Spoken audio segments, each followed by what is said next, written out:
जिला उद्योग व्यापार मंडल बांदा ने आज एक प्रेस वार्ता आयोजित की, जिसमें जिलाध्यक्ष सत्य प्रकाश सर्राफ, निखिल सक्सेना, प्रेम गुप्ता, कमलेश गुप्ता सहित अन्य पदाधिकारी उपस्थित रहे। सत्य प्रकाश सर्राफ ने स्वदेशी अपनाओ विदेशी हटाओ का नारा देते हुए स्थानीय उत्पादों को बढ़ावा देने की अपील की।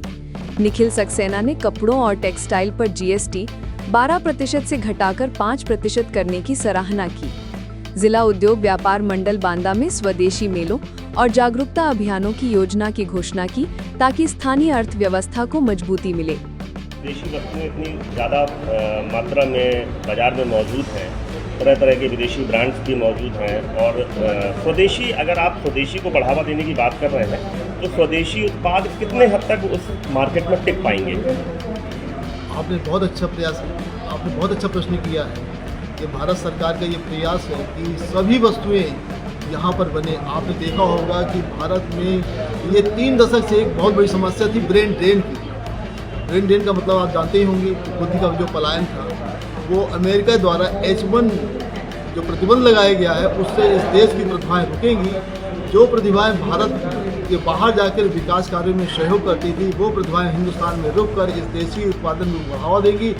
जो प्रतिभाएं बाहर रहकर बाहरी कंपनी को उत्साह बढ़ाती थी, उत्पादन बढ़ाती थी, वही प्रतिभाएं हिंदुस्तान में रहकर एक भारत के जो प्रधानमंत्री का लक्ष्य है 2047 आत्मनिर्भर भारत, विकसित भारत, उस लक्ष्य को पूरा करने का प्रयास करेंगी, पूरा सहयोग करेंगी। मुझे विश्वास है कि प्रधानमंत्री की जिस प्रकार की कोई भी योजनाएं लागू करते हैं, वो बड़ा चिंतन मनन के साथ लागू करते हैं, वो फलीभूत होता है। पूरा विश्व कोरोना काल में हाहाकार मचा रहा था, लेकिन प्रधानमंत्री जी जिस प्रकार भारत में, हिंदुस्तान में स्वच्छता अभियान लागू किया, कोरोना से डटकर मुकाबला किया, एक संकल्प लिया कि इसको हराएंगे, उसी प्रकार प्रधानमंत्री मोदी जी ने 2022 में जो संकल्प लिया है कि विकसित भारत को 2047 में बनाएंगे, तो मुझे पूरा विश्वास है कि आज हिंदुस्तान विश्व की तीसरी अर्थव्यवस्था की कगार पर पहुँच गई है और वो दिन दूर नहीं जो 2047 का जो लक्ष्य है 2027 या 30 में हम पूरा कर लें।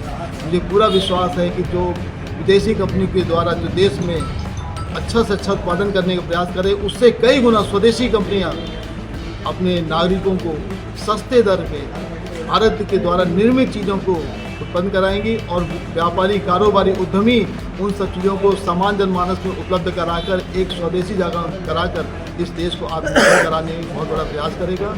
क्या जो व्यापारी हैं वो स्वयं का भी उद्यम लगा करके ऐसी वस्तुएं जो इंटरनेशनल मार्केट में कंपटीशन कर पाएँ, ऐसी वस्तुएं उत्पादन करने का प्रयास करेंगे? जी हाँ, क्या आप इसके लिए भी प्रयास कर रहे हैं कुछ? जी हाँ, बिल्कुल सही बात है। क्योंकि अर्थव्यवस्था की रीढ़ होती है लघु, मध्यम, कुटीर उद्योग, और भारत के प्रधानमंत्री जी का इसका पूरा MSE में पूरा फोकस है कि जब तक MSME को हम स्वावलंबी आत्मनिर्भर नहीं बनाएंगे तब तक देश विकसित नहीं होगा। इसलिए प्रधानमंत्री जी का पूरा प्रयास लघु उद्योगों पर है और लघु उद्योग, कुटीर उद्योग, मध्यम उद्योग अर्थव्यवस्था की रीढ़ होती है। मुझे पूरा विश्वास है कि प्रधानमंत्री जी इसमें पूरा सहयोग करेंगे और उसी के माध्यम से विकसित भारत बनने के कार्य में सफल होगा। और भारत के प्रधानमंत्री जी जो अपील की स्वदेशी के संदर्भ में, हम व्यापार मंडल के माध्यम से अपने व्यापारियों को, उद्यमियों को, कारोबारियों को ये प्रेरित करें कि स्वदेशी वस्तुओं का ही विक्रय करें, बेचें। और आम जनमानस से अपील तो है ही है कि स्वदेशी वस्तुओं खरीदें, तो निश्चित तौर पर उस गुणवत्ता में भी सुधार होगा। मुझे पूरा विश्वास। जिला उद्योग व्यापार मंडल के इस अभियान के बारे में आप क्या कहना चाहते हैं कि किस प्रकार से ये लाभदायक होगा व्यापारियों के लिए भी और आम जनमानस के लिए भी? जैसा कि आपको विदित है कि GST रिफॉर्म हुआ है, GST की दरें घटाई गई हैं और ये माननीय प्रधानमंत्री जी का बहुत ही शानदार कदम हम लोग कह सकते हैं, जिससे आम जनता को सीधा लाभ होगा। इसी सीधे लाभ के बीच में जो हमारी विदेशी कंपनियां यहाँ पर अपनी पैठ बना चुकी हैं, अपने कदम जमा चुकी हैं, तो वो उस लाभ का उपयोग कहीं विदेशी कंपनियां जो है वो ना ले जाएं। इसके तहत हमारा जो उद्योग व्यापार मंडल है एक प्रयास कर रहा है लोगों को जागरूक करने का कि जो आप GST घटी है उस GST का लाभ जो है भारत के ही लोग लें और जो विदेशी कंपनियां हैं उनके प्रोडक्ट का हम बहिष्कार करें, स्वदेशी अपनाएं। और जहां तक कंपटीशन की बात है कि भारतीय जो प्रोडक्ट हैं और वो प्रोडक्ट विदेशी प्रोडक्ट से कैसे कंपटीशन कर सकते हैं। कोविड में देखिए हम लोगों ने देखा भारत की वैक्सीन ने पूरी दुनिया में धूम मचाई और भारत की वैक्सीन सारी दुनिया में सप्लाई हुई और उसका लोहा हम सब पूरी दुनिया ने माना।